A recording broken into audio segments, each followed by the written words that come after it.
Gente, segunda noite da conferência Universo de Graça aqui na IA Church e daqui a pouco eu entro para ministrar. Estou muito empolgado por poder compartilhar uma palavra que fala da relação entre conhecer a Deus e o impacto que isso tem na nossa identidade e também na produtividade. A Bíblia diz em Daniel 11:32 que o povo que conhece seu Deus será forte, identidade, fará proezas, produtividade. Mas um aspecto específico daquilo que precisamos conhecer a Deus, que vai afetar tanto a identidade como a produtividade, diz respeito à compreensão da graça. E graça, ela na sua maior recorrência no Novo Testamento, não fala apenas de favor imerecido, mas fala de uma força capacitadora. Paulo diz, eu trabalhei mais do que todos os apóstolos. Depois ele diz, não eu, mas a graça de Deus comigo. Quando entendemos essa força capacitadora que nos leva além das nossas limitações, além das nossas dificuldades e nos movemos com aquilo que é sobrenatural. Muitas vezes pensamos no sobrenatural só com uma unção do Espírito, algum dom, né? Mas essa capacitação da graça que envolve desde a sabedoria, o entendimento, a habilidade, esse pacote que nos é comunicado, quando entendido, é revolucionário. E você que está nos acompanhando, e talvez não entregou sua vida a Cristo, não conhece muito a Bíblia, talvez não está entendendo nem toda essa nomenclatura, né? De vez em quando as pessoas me perguntam, cara, o que eu faço para ter essa fé que vocês têm? Eu normalmente gosto de dizer o seguinte, o primeiro passo é trazer para a nossa vida o autor da fé. É assim que a Bíblia chama Jesus. Ele é o autor da fé. Quando abrimos o nosso coração, quando o convidamos, quando invocamos o seu nome, não apenas podemos acessar a salvação, que envolve o perdão dos pecados, mas nesse pacote, quando o autor da fé vem trazendo uma fé maior do que aquela que imaginamos que podemos ter. Então, meu conselho para você, dê o primeiro passo, né? Não pense ainda nos outros, além da escada. Dê o primeiro passo e deixe ele te ajudar a dar os demais. Se você não assistiu a ministração, não fique de fora, dê um jeito de acompanhar e não perca mais nenhuma das conferências da IA Church. Deus abençoe e tenho certeza que é algo que será liberado sobre o seu coração mesmo à distância.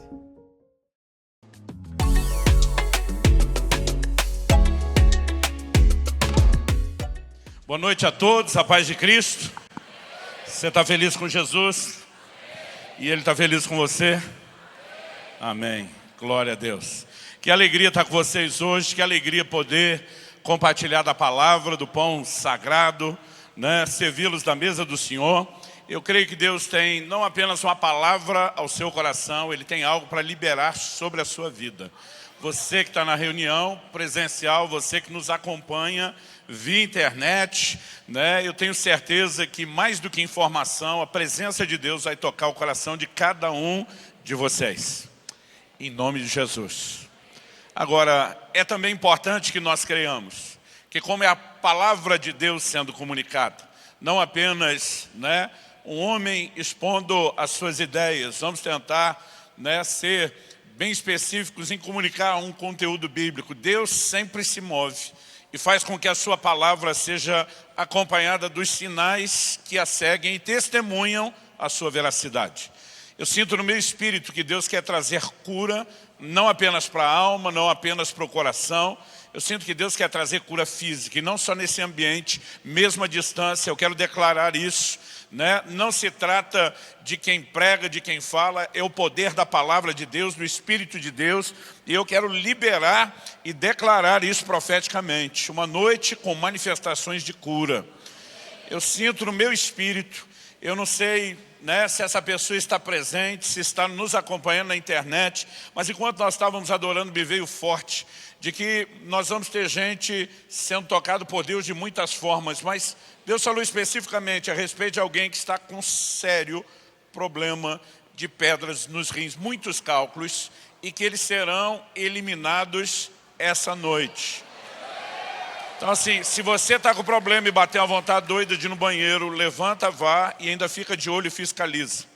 Porque a gente tem visto muitas vezes essas pedras serem eliminadas na mesma hora em que a palavra é liberada, na mesma noite, durante a reunião, quer seja você aqui, quer você em casa. Eu quero que você mantenha a expectativa alta no Senhor Jesus. Ele disse, 2 ou 3 de nós nos reuníssemos em seu nome, Ele estaria presente. No livro do Apocalipse, ele se identifica como aquele que anda no meio dos candeeiros, da sua igreja, né, ou das suas igrejas, e ele está no nosso meio. Tudo que ele precisa é de um segundo de bobeira da sua parte, onde você se exponha, se faça vulnerável, abra o coração, creia e receba, em nome de Jesus.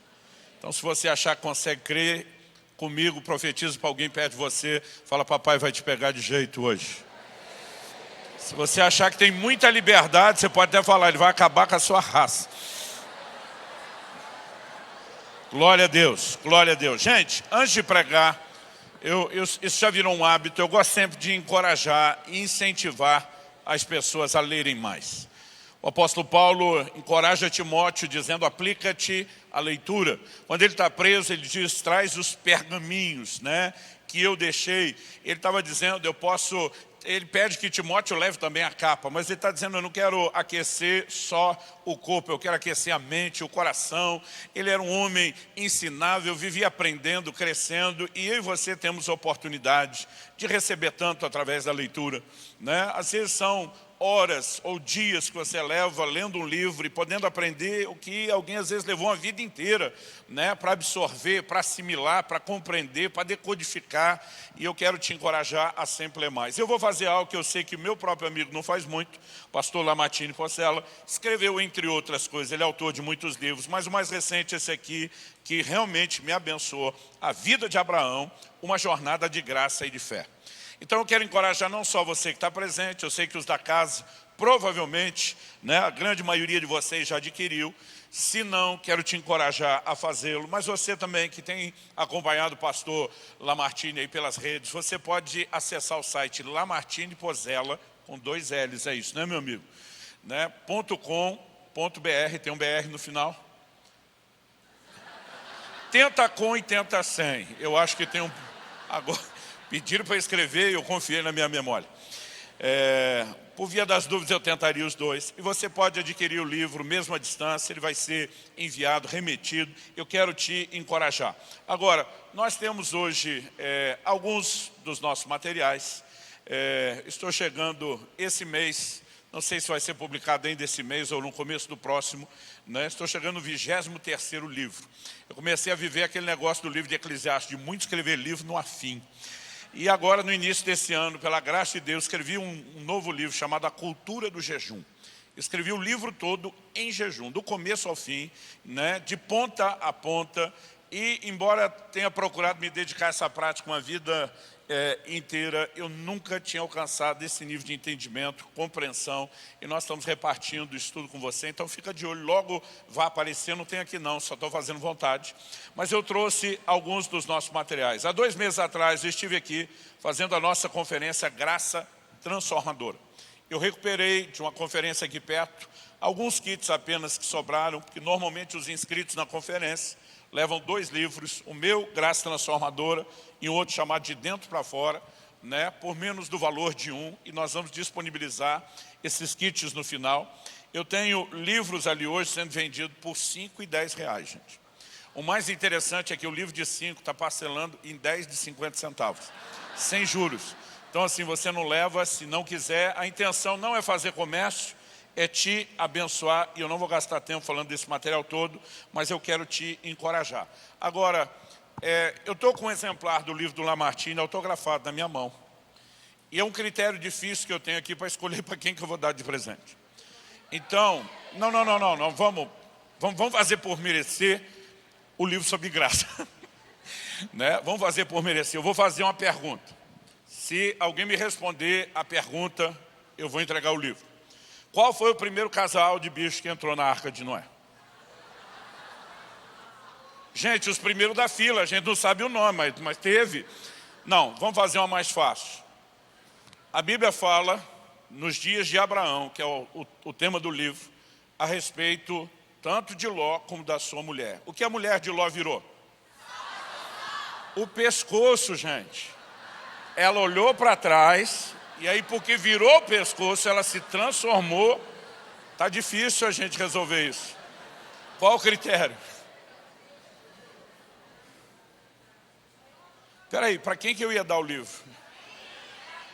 Tinha um plano? Não, né? Gente, uma vez eu joguei e uma pessoa apareceu assim com hematoma depois da quina do livro. Então não vou fazer isso não. Pronto, tá resolvido. Me ajudou a resolver um problemão. A gente chama isso de proatividade. Pode. Gente, eu só vou aproveitar, já que falei do Lamartine, e falar de outros.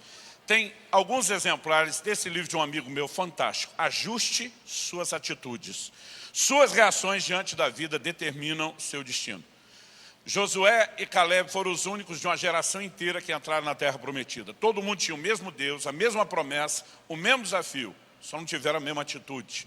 Entender isso à luz da palavra de Deus faz muita diferença.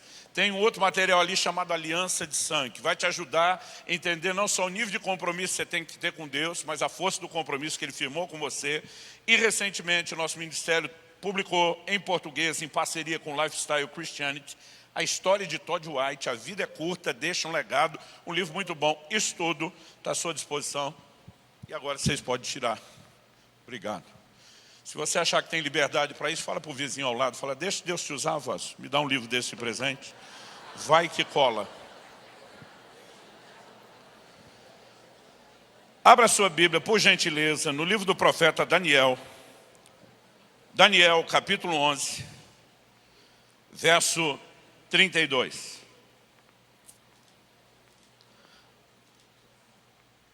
Daniel, capítulo 11, verso 32. A maior parte dos textos que eu vou ler aqui hoje, eu vou ler na Nova Almeida atualizada, mas qualquer que seja a sua versão, acompanhe comigo. O autor diz assim, com lisonjas perverterá aqueles que violaram a aliança, mas o povo que conhece seu Deus se tornará forte e ativo. Outras traduções dizem, se tornará forte e fará proezas. Meu Deus, nós suplicamos graça e favor do alto.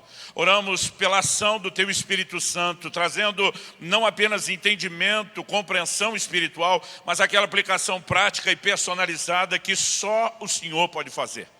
Apesar, ó Deus, de fazermos uma aplicação tanto quanto generalizada dos princípios bíblicos, nós oramos por aquela aplicação personalizada que só o Senhor pode fazer. Que a Tua palavra fale e cale em nossos corações, que ela cumpra o propósito pelo qual tem sido liberada e que, acompanhada da ação do Teu Espírito, seja também, ó Deus, acompanhada dos sinais que testemunham a veracidade dela.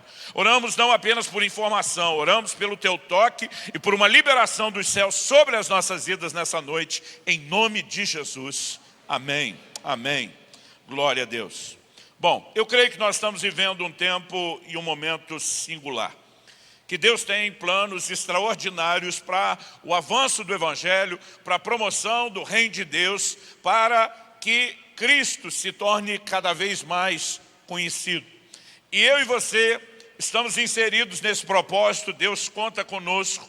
Mas se nós queremos de fato cooperar com Ele à altura e fazer diferença, nós precisamos entender que há alguns princípios, há algumas verdades que Deus colocou à nossa disposição, que podem ativar, que podem provocar aquilo que deveria ser não só um potencial, mas vir à tona dentro de cada um de nós. E a verdade é que o conhecimento de Deus é algo poderoso. Daniel, obviamente, não vou entrar aqui na discussão do contexto, há uma aplicação maior, mas eu quero pegar essa frase. Quando ele diz o povo que conhece seu Deus, isso não importa a respeito de quando parte do povo de Deus viveria isso é uma verdade a respeito do povo de Deus, apesar da profecia ter uma aplicação direcionada. Ele diz, o povo que conhece seu Deus será forte e fará proezas, ou será ativo. Basicamente, o que a Bíblia está nos comunicando é que o conhecimento de Deus afeta o que nós somos, identidade, e afeta também aquilo que nós fazemos, a nossa produtividade. Agora, quando falamos do conhecimento de Deus, não estamos falando de conhecimento humano, de conhecimento natural. Portanto, daqui a pouco, usando a própria Escritura, eu quero trocar a expressão conhecimento de Deus por revelação. A palavra grega traduzida como Apocalipse, que é o título que nós temos do último livro da Bíblia, nós, em português, mantemos o nome no original grego, mas a palavra significa revelação. Por exemplo, na Bíblia inglesa, o título do último livro da Bíblia não é Apocalipse, é Revelação. E a palavra revelação significa remover o véu.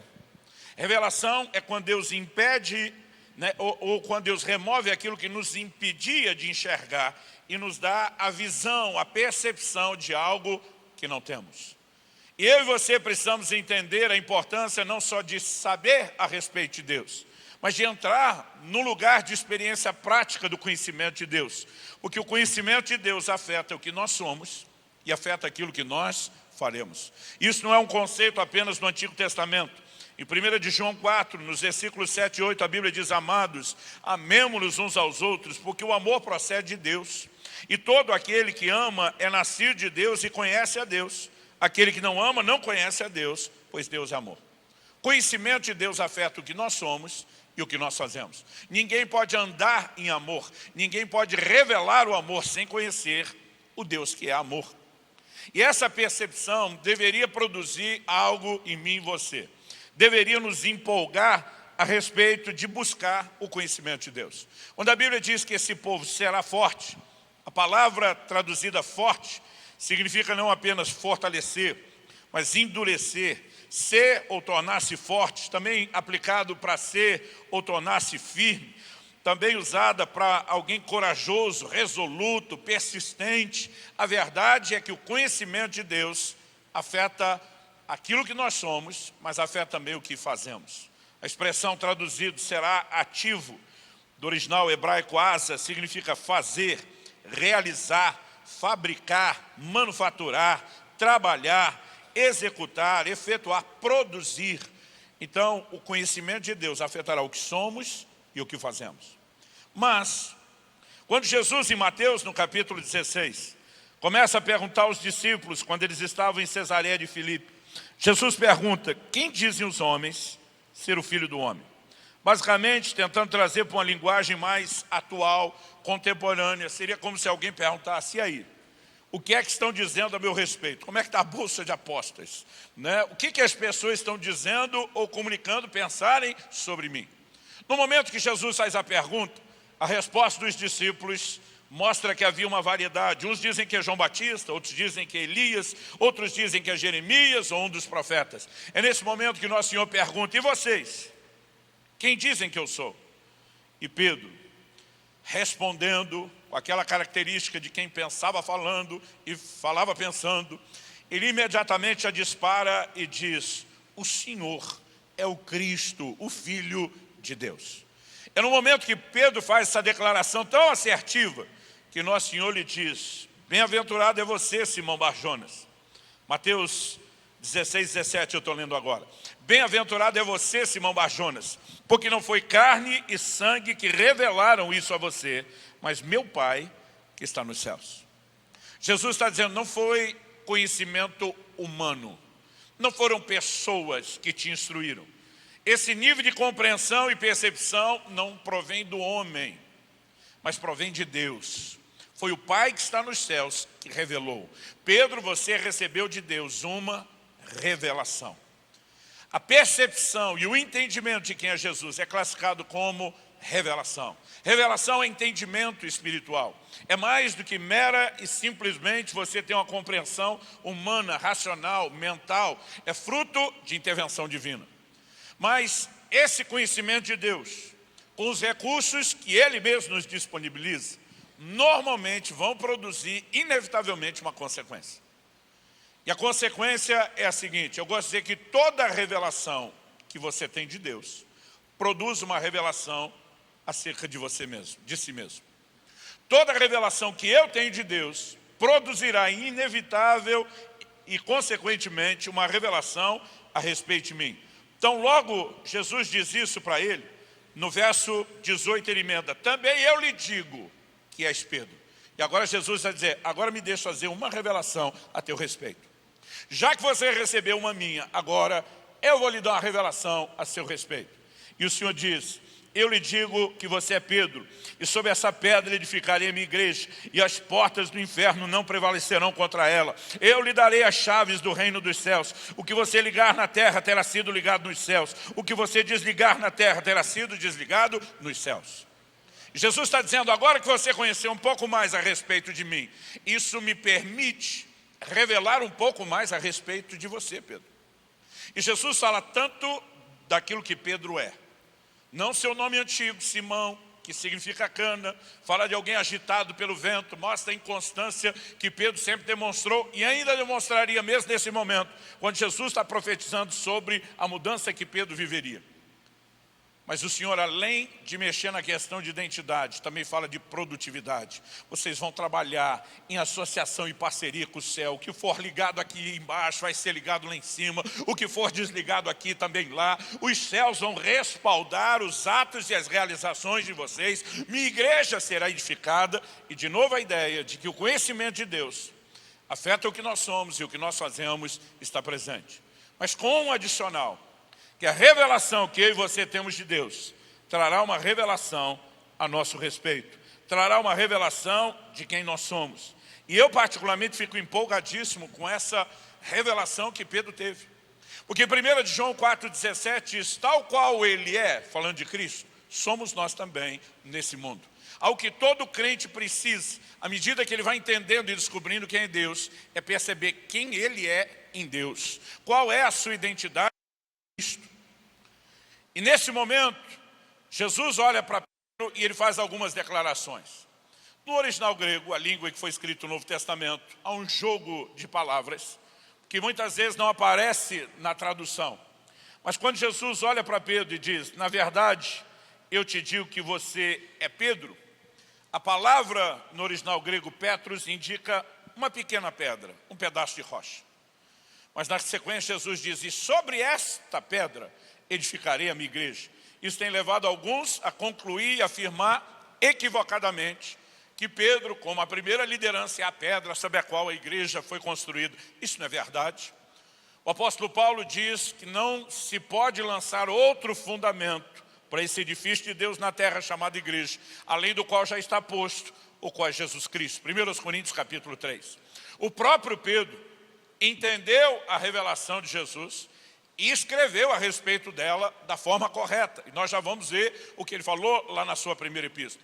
Mas quando Jesus diz, e sobre esta pedra, ele muda a palavra. E agora ele usa Petra, uma grande rocha. Então basicamente ele estava dizendo, Pedro, você é uma pequena rocha, Petros. E sobre eu, Petra, a grande rocha, a igreja será edificada.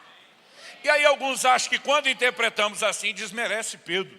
E eu quero te dizer de forma alguma. Ainda que Pedro seja uma pedra menor, Jesus está dizendo, você é do mesmo material que eu. Você é da mesma qualidade que eu. Você é o tipo de pedra que será colocada sob o alicerce que sou eu. E juntos nós construiremos o reino de Deus na terra. E há algo extraordinário por trás dessa declaração. O próprio apóstolo Pedro, nós sabemos que entendeu isso, porque na sua primeira epístola, no capítulo 2, lá no versículo 4, falando de Jesus, ele diz, chegando-se a ele, a pedra que vive. Outras traduções dizem, pedra viva.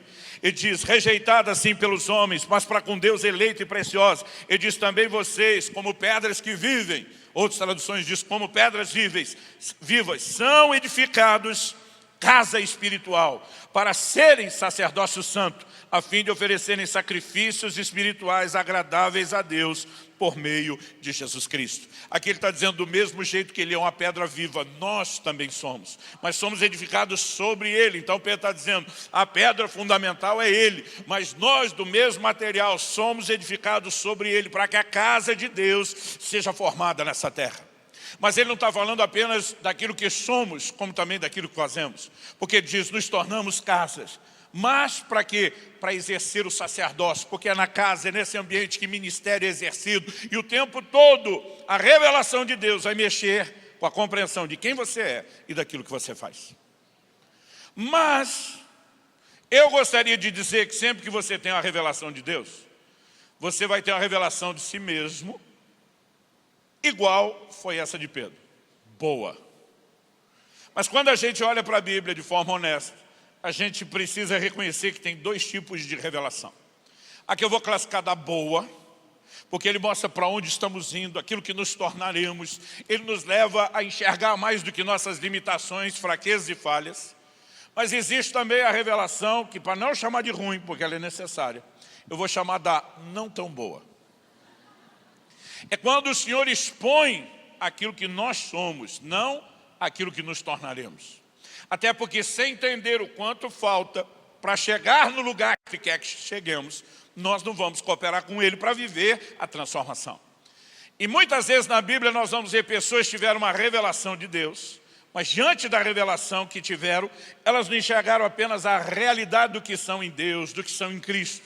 Elas enxergaram falhas, enxergaram limitações, enxergaram pecado. E há 3 exemplos bíblicos que eu quero citar aqui, 2 do Antigo e 1 do Novo Testamento. 2 do Antigo Testamento, Gideão. Quando a Bíblia diz que o anjo do Senhor apareceu para ele, Gideão diz, ai de mim, eu vou morrer. Juízes capítulo 6. Mas diante do medo, do desespero dele de morrer, porque a revelação da grandeza de Deus, da santidade de Deus, normalmente faz com que apareça o contraste daquilo que nós não somos.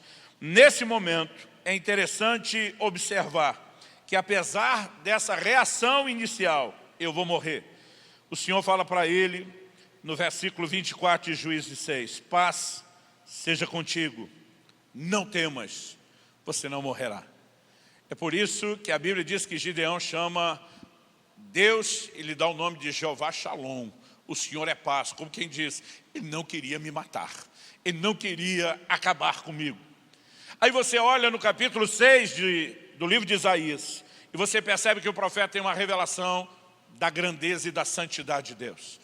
Da sua majestade, ele assentado no trono, os serafins à volta proclamando santo, santo, santo é o Senhor dos exércitos. Enquanto ele está lá tendo a revelação da santidade de Deus, ele também tem a revelação da santidade que lhe falta. E ele diz, ai de mim, que sou um homem pecador, um homem de lábios impuros, habito no meio de um povo de impuros lábios. Ele diz, os meus olhos viram o rei, o Senhor dos exércitos. Talvez se fosse escrito em linguagem contemporânea, o profeta diria, deu ruim. Mas naquele momento, a Bíblia diz que um anjo de Deus toma a brasa do altar para tocá-lo, para produzir restauração, não condenação e nem juízo. E daqui a pouco nós vamos entender os desdobramentos da revelação.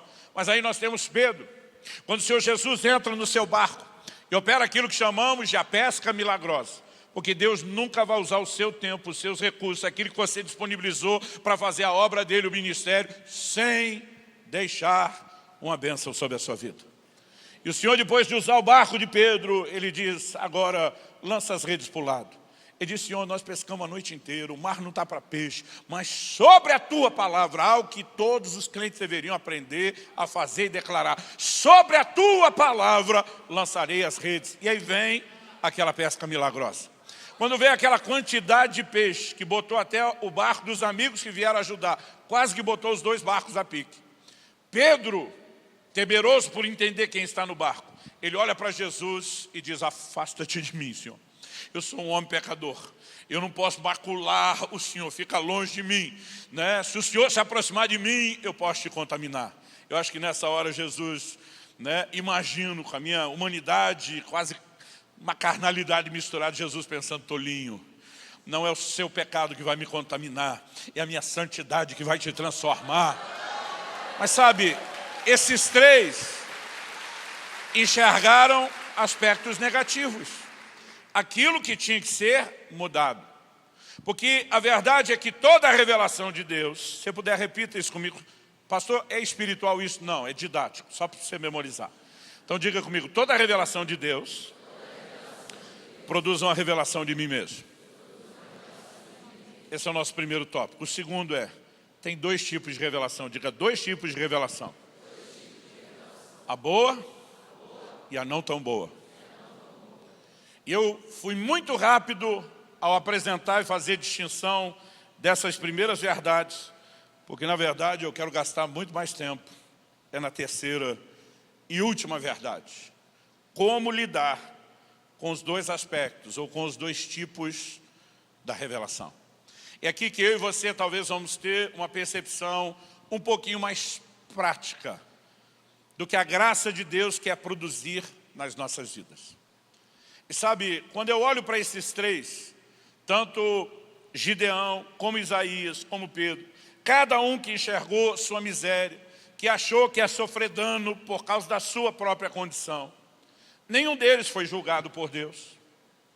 Aliás, não só não foram julgados, não foram descartados, como cada um deles, diante da constatação daquilo que de negativo enxergaram, eles receberam não uma declaração de descarte ou de reprovação.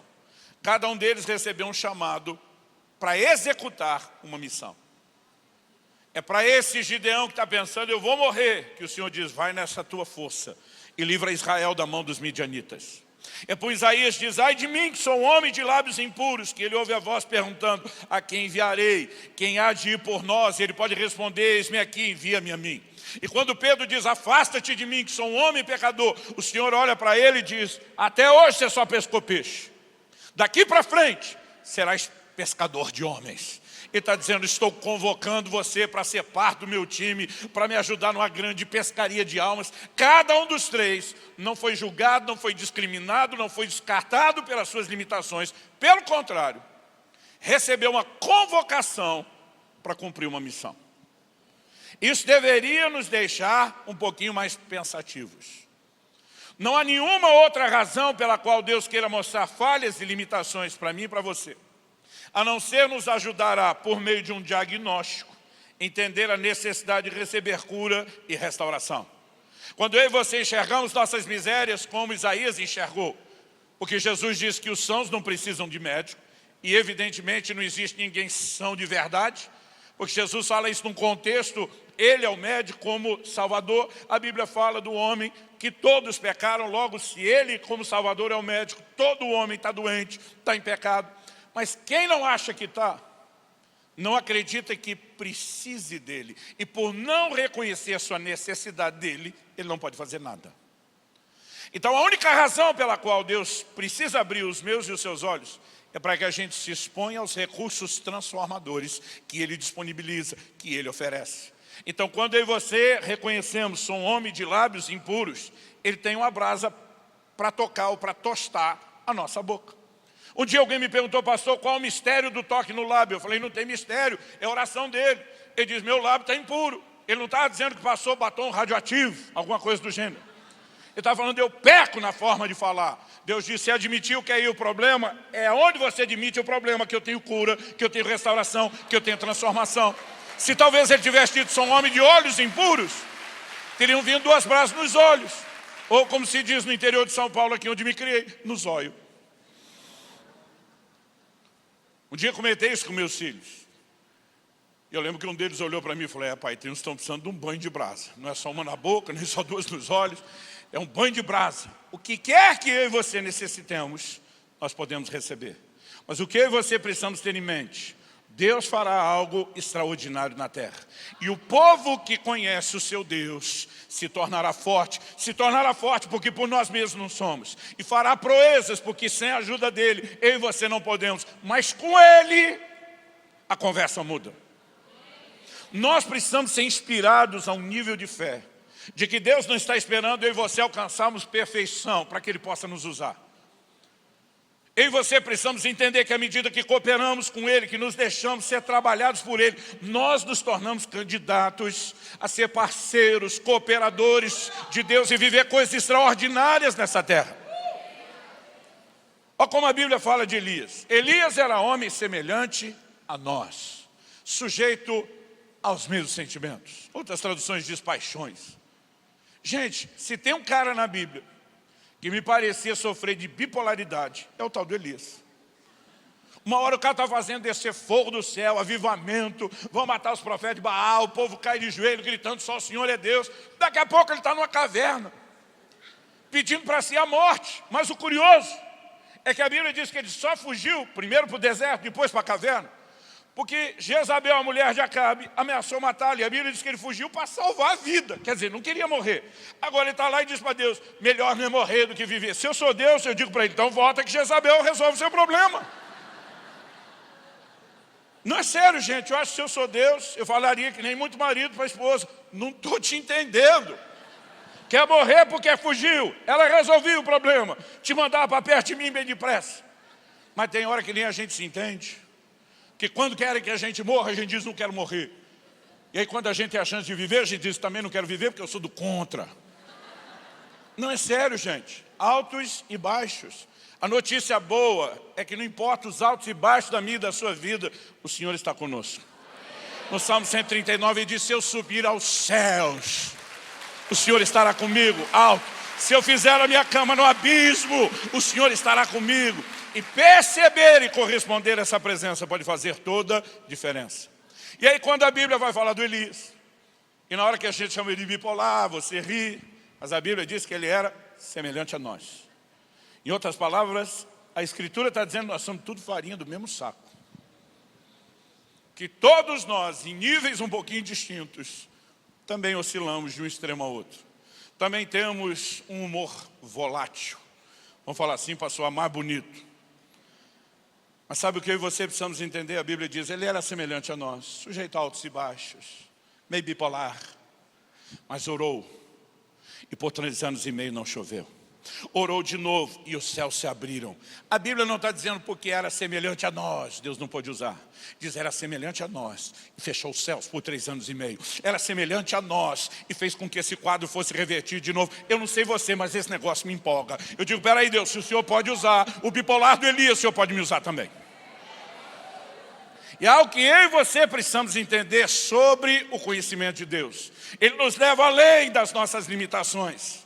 E Ele nos leva a acessar recursos sobrenaturais para marcar uma geração, para escrever história, para fazer diferença, para sermos parceiros de Deus nessa terra. Eu não sei você, mas eu fico empolgado com esse negócio. E não é de hoje. Desde que eu era garoto, eu estou surtado com esse negócio de cooperar com Deus e fazer a obra dEle. O que é top demais. O resto tem aquele cartão de crédito, isso aí não tem preço. Agora, como lidar com os 2 aspectos da revelação? Eu acredito, em primeiro lugar, eu quero destacar 3 coisas para falar sobre como lidar. Em primeiro lugar, que deve haver um equilíbrio entre a percepção de fraqueza e de força. Pastor, o senhor está querendo falar de uma espécie de yin-yang espiritual? Não. Eu quero falar de equilíbrio mesmo. Algumas pessoas que têm só a revelação do que são em Cristo, que é aquilo que é posicional, que vão se tornar, mas não estão enxergando a realidade do que ainda não mudou, elas tendem a se tornar orgulhosas, presunçosas. Não é verdade.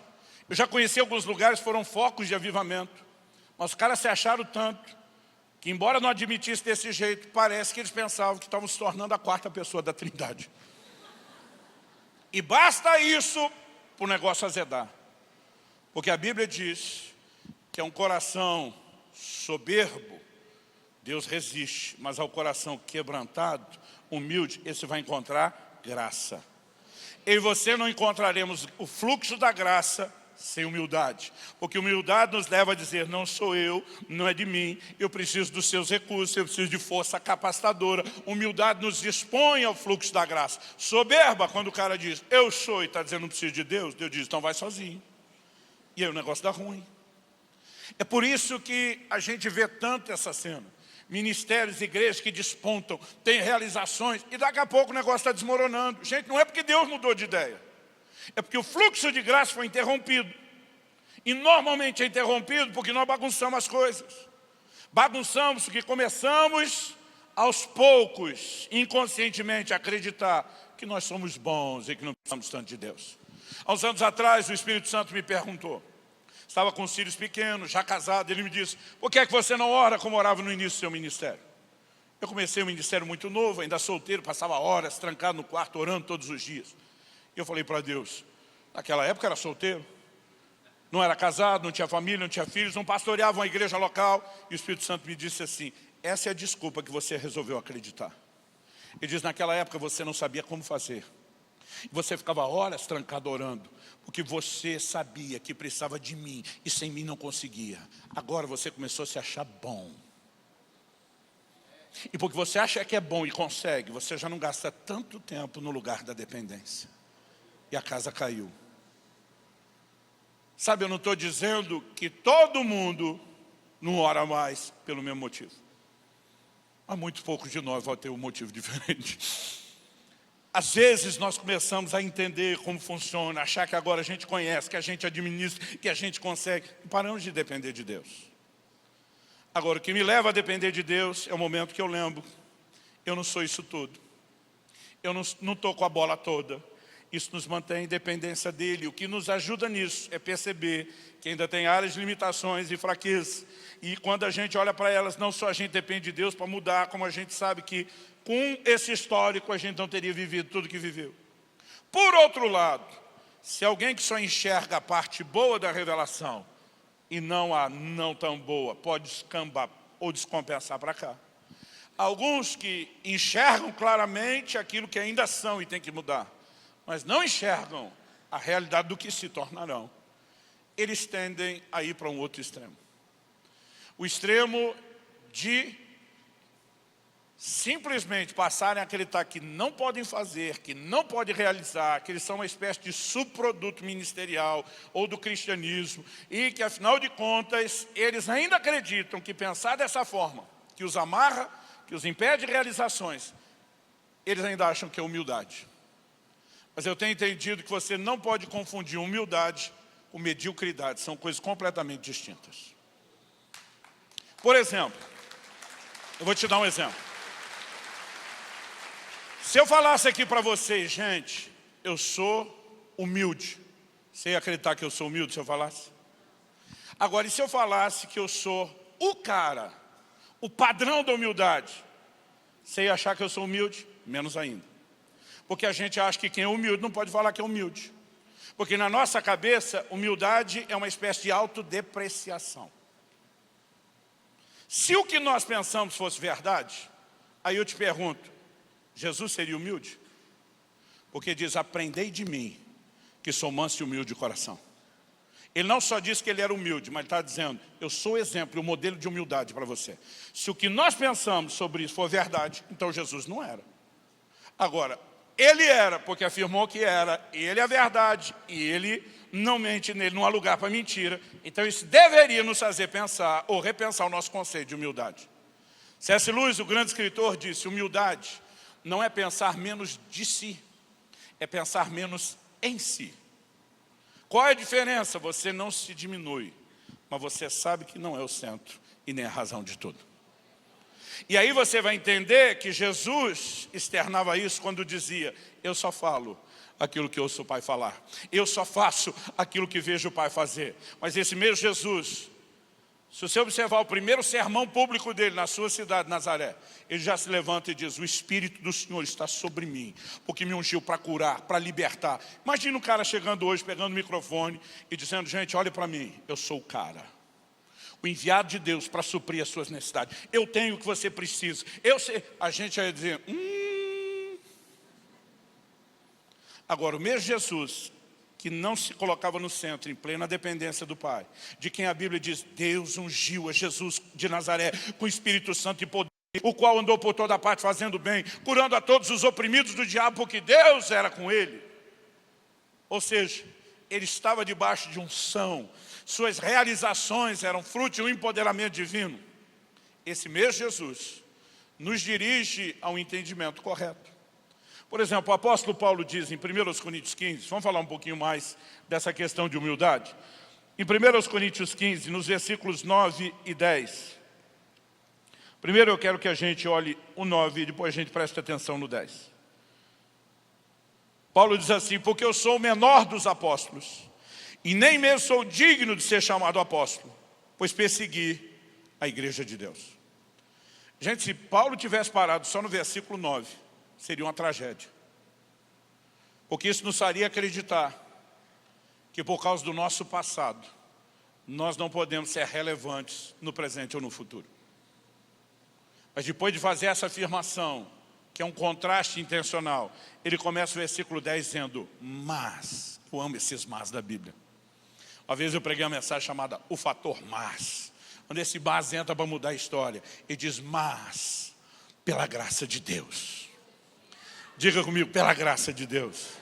Não, de boca cheia, com gosto, com empolgação, diga, pela graça de Deus.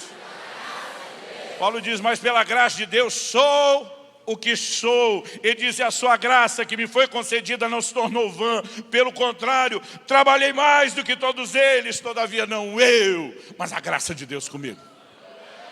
Gente, eu fico enlouquecido com essa declaração de Paulo. Sabe o que Paulo está dizendo? A minha identidade não é definida pelo meu histórico, pelo meu passado. Ele disse, se dependesse do meu passado, eu jamais poderia ser considerado um apóstolo, eu sequer poderia estar no time dos que servem ao Senhor. Ele diz, mas eu sou o que sou, pela graça de Deus. Ele está dizendo que me define não é a minha história, não é a minha criação, não são minhas experiências, o que me define é a graça do Senhor Jesus.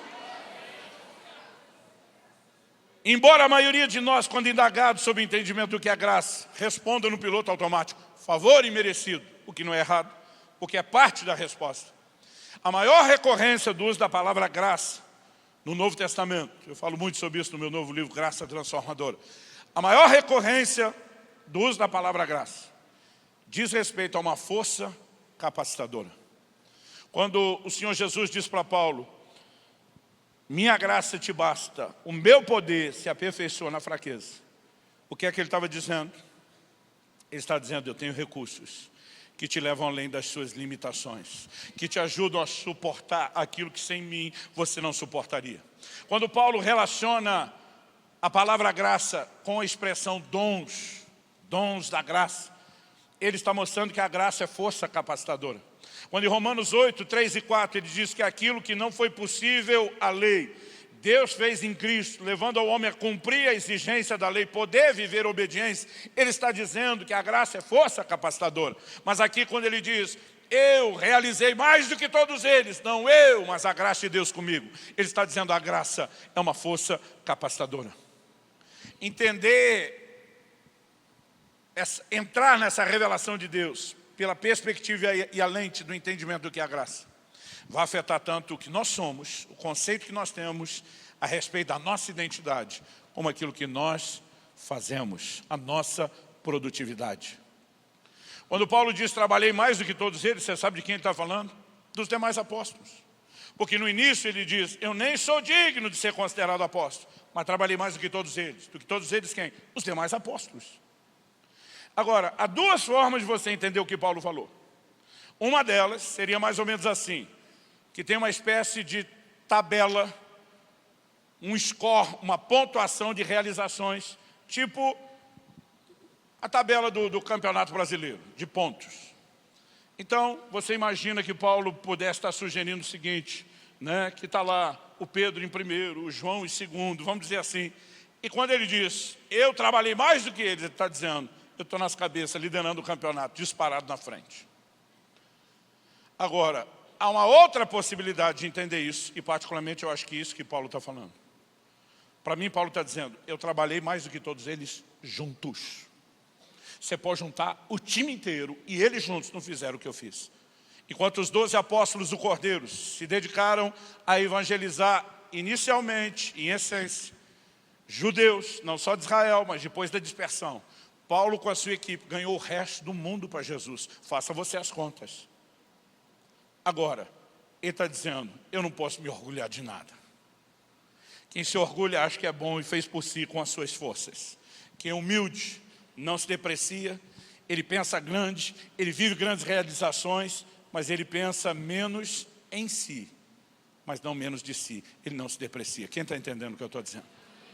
Meu papel como pastor, como alguém que ocupa um dos 5 dons ministeriais, não é fazer todo o trabalho do ministério.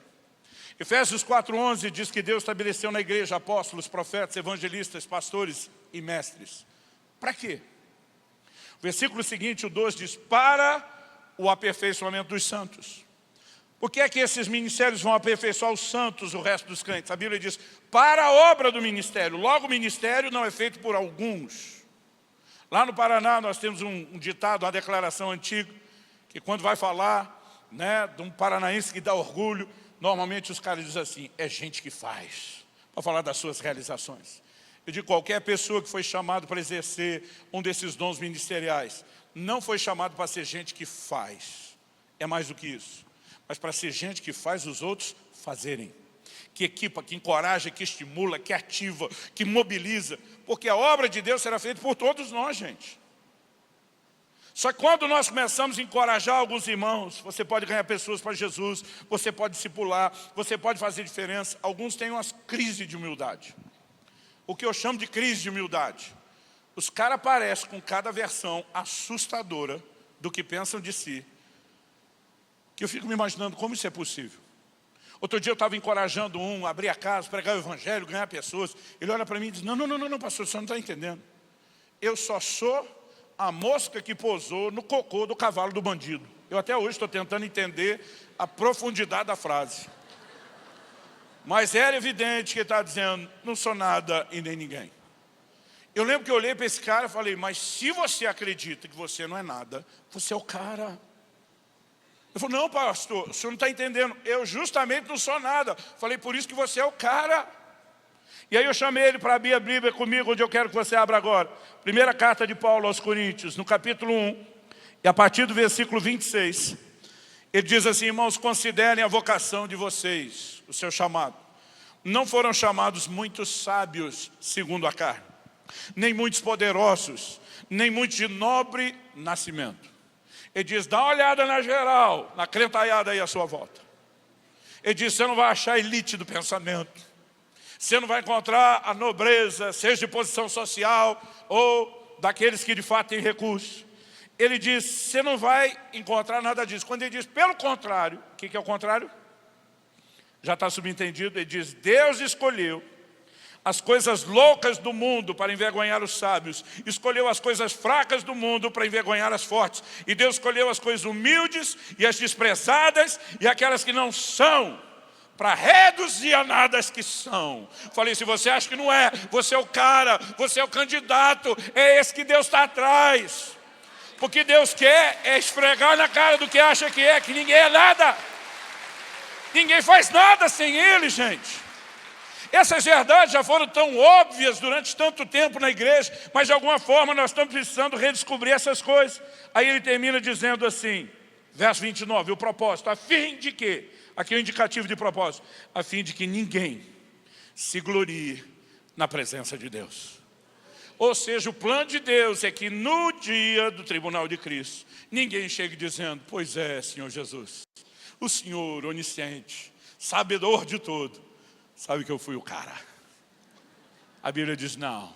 Nesse dia ninguém vai poder se gloriar na presença de Deus. Mas o verso 31 diz, para que como está escrito, aquele que se glorie, glorie-se no Senhor. Outro dia uma pessoa falou, pastor, como nós devemos reagir a um elogio quando Deus nos usa?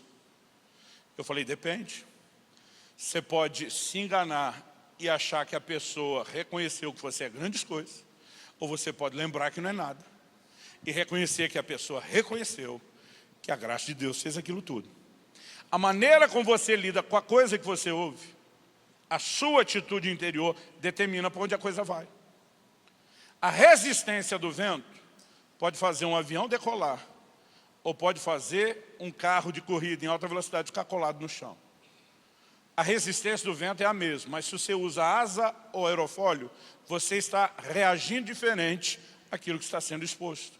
Se eu e você cultivamos uma mentalidade de dependência de Deus, os elogios vão nos levar a entregar glória a Deus e pegar um encorajamento.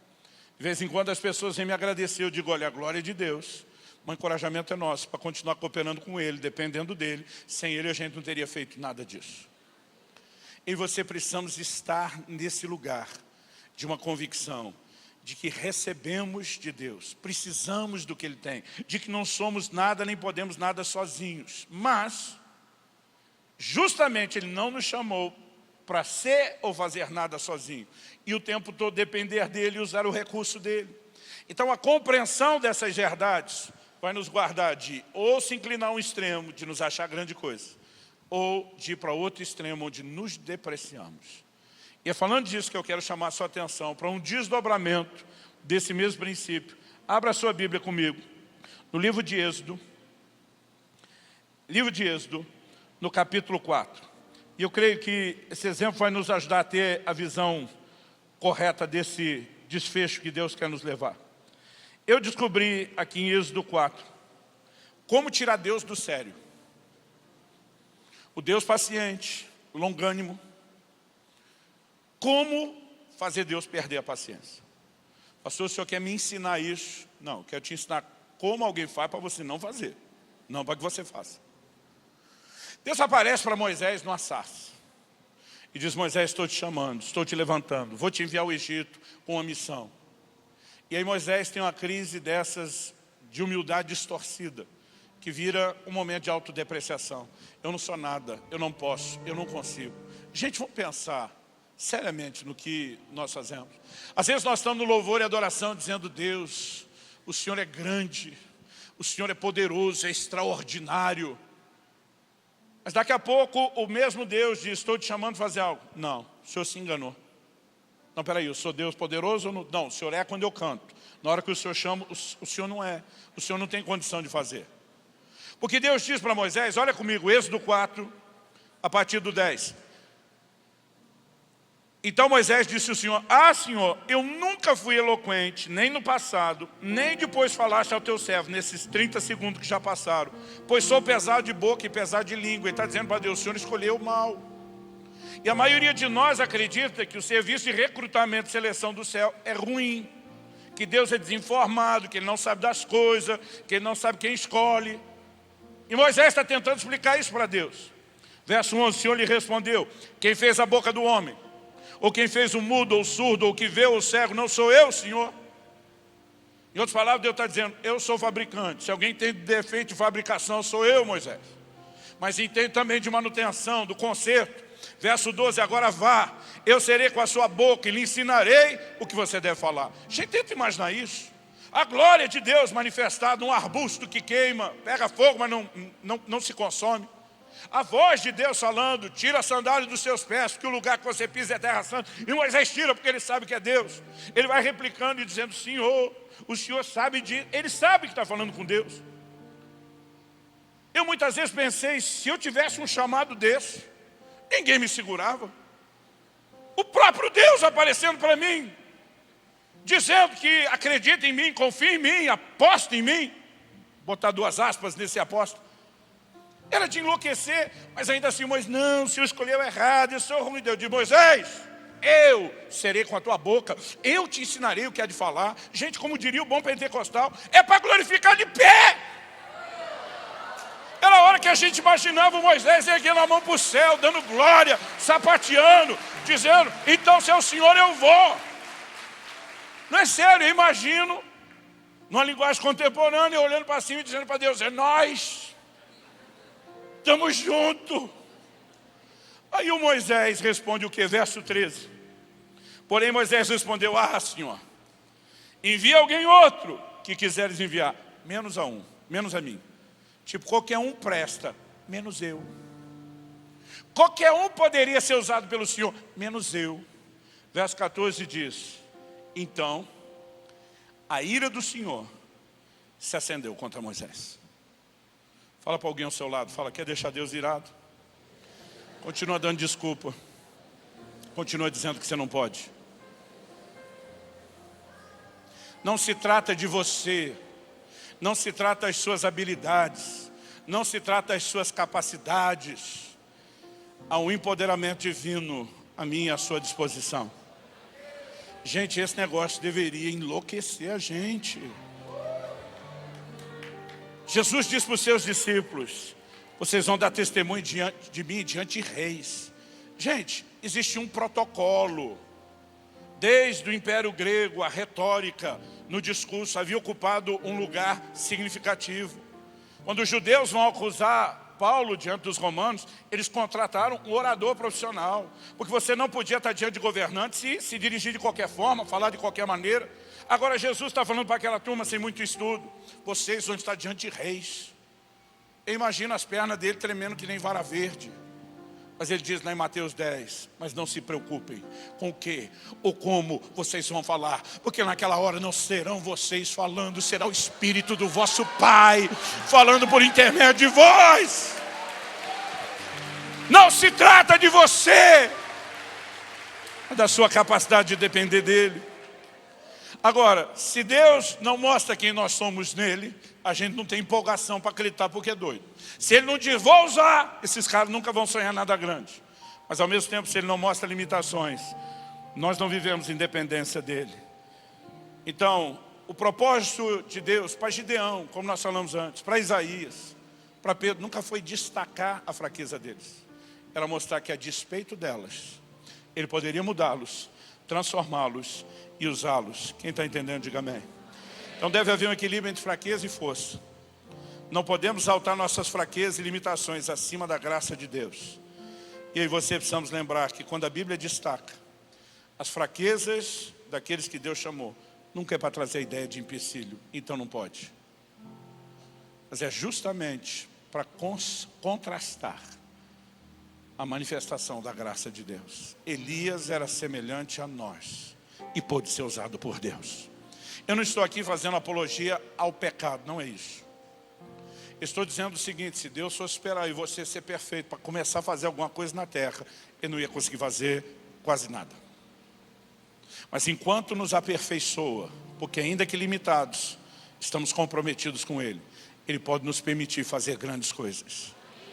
E a única forma de viver isso é por meio de uma revelação maior de quem ele é. Quem está entendendo, diga amém. Agora, sabe qual é o nosso problema? Nós gastamos muito pouco tempo com aquilo que é chamado na própria Escritura de o espelho. Tiago capítulo 1 fala de gente que ouve a palavra, não é praticante, não tem compromisso. É como quem olha no espelho, esquece quem era. Muitas vezes nós estamos num culto, a palavra está sendo pregada, Deus começa a nos mostrar quem nós somos nele. Às vezes no culto a gente chega a ser meio surtado, enlouquecido. Mas por falta de vínculo e compromisso, a gente esquece o vislumbre de fé que teve. E aí depois a gente volta àquele estado de se achar muito pouca coisa. Agora, outros de nós quase não oramos, e o pouco que oramos é só para pedir uma coisa ou outra. Mas a oração deveria ser muito mais do que um monólogo, onde você só pede algo para Deus. Através de Jeremias, Deus diz, invoca-me, que te responderei. Mas ele não parou aí. Ele não disse que oração é só, você me pede, eu te atendo, você me pede, eu te atendo. Ele diz, tem essa parte. Mas ele diz, mas tem mais. Anunciar-te-ei coisas grandes e ocultas que tu não sabes. Gente, o ambiente de oração é um ambiente de revelação.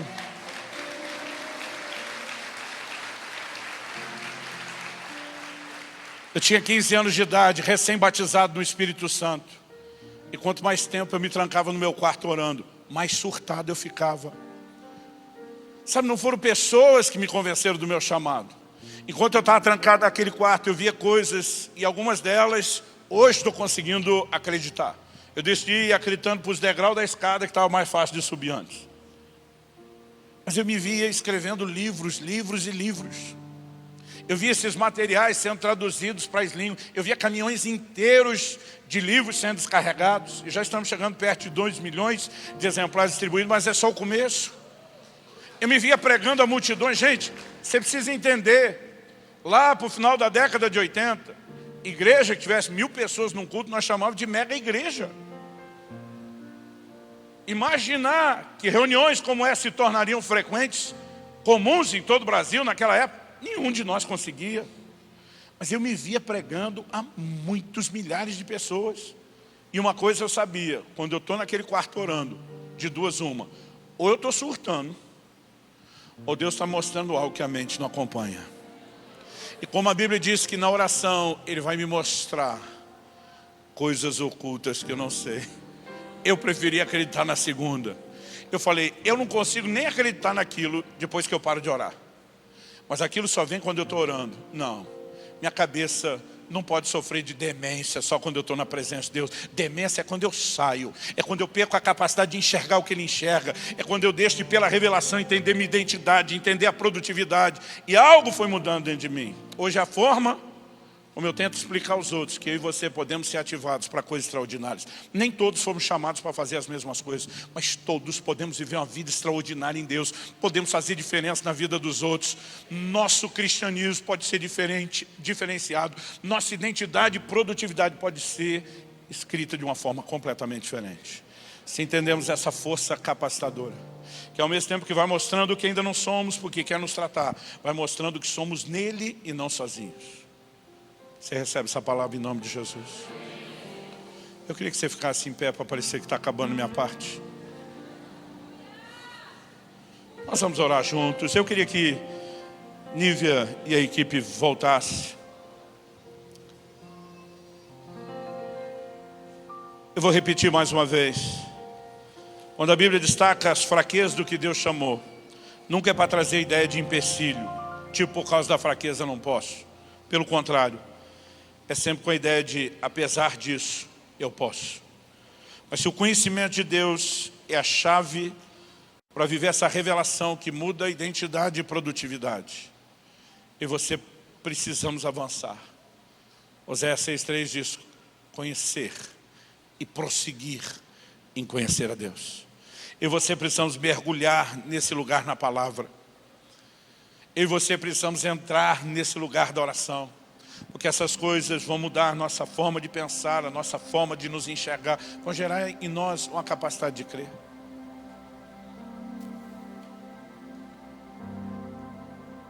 Perto dos 18 anos de idade, orando pelo tipo de faculdade que ia fazer, um dia o Espírito Santo falou comigo, você não vai para a faculdade. Eu não quero que você matricule em nenhum desses cursos que você sonhou, nem agora e nem nunca. Aquilo foi um choque para mim.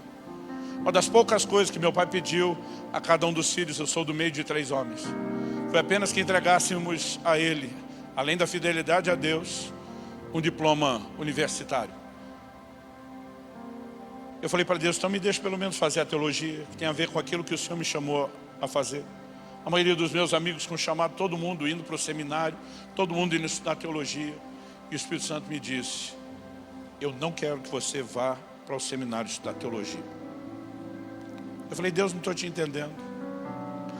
E eu me lembro até hoje da frase que eu ouvi aos 17 anos de idade. Ele disse, quando eu te levantar como ensinador da minha palavra para as nações, eu não quero que você tenha nada do que se orgulhar. Eu quero que você se lembre que as pessoas enxerguem a minha graça em você. E eu não estou falando contra quem vai. Falei para meus filhos, se um anjo não falar a mesma coisa, vocês vão estudar. Mas Deus sabe como lidar com cada um de nós. Nos primeiros anos, minhas maiores dores era quando as pessoas perguntavam a minha formação. Eu dizia, 2º grau completo. Mas sou um técnico em administração de empresas pela Fundação Bradesco. Eu achava que ficava bonito se eu falasse isso. Um dia alguém pediu para eu sentar e ter um almoço com um médico. Ele e a esposa, os 2 médicos, tinham tido muito sucesso fora do país. Estavam visitando a família. E alguém que era da nossa igreja falou, pastor, eu queria tanto conhecer você. Imaginei que era alguém, se não nos admirasse, pelo menos tinha uma certa abertura e simpatia. Quando sentamos, começamos a conversar. A primeira pergunta que ele me fez é, qual a sua formação? Eu falei, o senhor quer dizer uma formação acadêmica? Ele falou, e tem outra? Aí eu falei, nenhuma. Ele olhou para mim e falou assim, qualquer um pode abrir uma igreja assim? Aí um vulcão chamado carnalidade entrou em erupção dentro de mim. Olhei para ele e falei, defina qualquer um. Se o senhor acha que se classifica no padrão qualquer um, te desafio a fazer o que eu faço. O senhor pode contar a história para esse povo 1 mês. O senhor não vai segurar eles anos com você. Se você não tiver algo genuíno a oferecer, se não tiver algo que funcione. Então eu vou dizer para o senhor, não é qualquer um, mas eu não sou qualquer um. Eu falei, agora porque eu não fui no tipo de escola que o senhor foi, o senhor acha que eu sou um bicho ignorante, um mané? Eu falei, o senhor quer discutir o quê? Quer discutir a sua área de conhecimento? Vamos conversar dela. Me faça a pergunta que você quiser. Eu achei que o cara ia se intimidar e ficar quieto. Alguns chamam isso de blefe. Eu não sei se foi algo irracional, se foi, mas eu não imaginei que a conversa ia estender. Eu falei, então tá. Ele fez uma pergunta a respeito do assunto. E a bondade e a misericórdia de Deus me fez, em fração de segundos, voltar a um consultório médico onde eu estive no ano anterior, esperando, por falta do que fazer, passei a mão numa revista de medicina. e li um artigo exatamente sobre a pergunta que ele falou. Eu voltei em fração de segundo, reli aquilo, voltei e respondi para ele. Ele me fez uma outra pergunta. Estava começando aquela conversa da clonagem genética, e ele me fez uma pergunta nessa área. E eu fui transportado a um hotel, porque eu não tinha esse tipo de televisão a cabo em casa, que eu estava pregando. Eu, numa cidade, me hospedaram num hotel desse que tinha todo tipo de televisão. Eu vi um documentário sobre aquilo. E a hora que ele perguntou, eu voltei a assistir o documentário bem rápido, eu voltei para ele. Na segunda eu já voltei metido. Falei, o senhor quer que eu fale na sua linguagem ou para os leigos acompanhar? Eu não me lembro de onde saiu a terceira resposta. Mas quando eu dei a terceira, ele parou. Falou, pelo menos o senhor é informado. E eu dentro de mim estava todo metido. Na hora o Espírito Santo disse, salvei sua pele uma única vez. O que você está fazendo com outra área de conhecimento é justamente o que você estaria fazendo se você tivesse ido para o seminário. Ele diz, o problema não é a escola, o problema é você. Ele diz, se você continuar dessa forma, eu me retiro. Eu não te defendo mais. Eu pedi muito perdão a Deus, me humilhei. E se alguma outra vez agir da mesma forma, não me lembro. Eu e você precisamos confiar em Deus. Deus fará coisas extraordinárias, e quanto mais o conhecemos, o entendimento de quem nós somos e do que nós fazemos muda. Gente, Deus levantará um exército para a maior colheita de todos os tempos da história da igreja. Tem crente olhando aí para a pandemia, dizendo, acabou com nós. Não! Em 2000 anos de história da igreja, ela nunca se levantou mais fraca de uma crise. Ela nunca emergiu menor de uma crise. Não será agora, porque não se trata de nós, nem de meras circunstâncias favoráveis. Há um outro vento soprando em nossas velas. Não são circunstanciais, é o sopro do Espírito. Bom, para aqueles de vocês que talvez não conhecem nosso ministério nesse ambiente virtual, orvalho.com, nós disponibilizamos muito material de ensino e você pode acessar a maioria de todo esse conteúdo de forma gratuita. Então aproveite para recomendar, passa lá, dá uma espiadinha no nosso site, orvalho.com. Eu tenho certeza que você vai ser abençoado e enriquecido com esse material. Valeu, fui!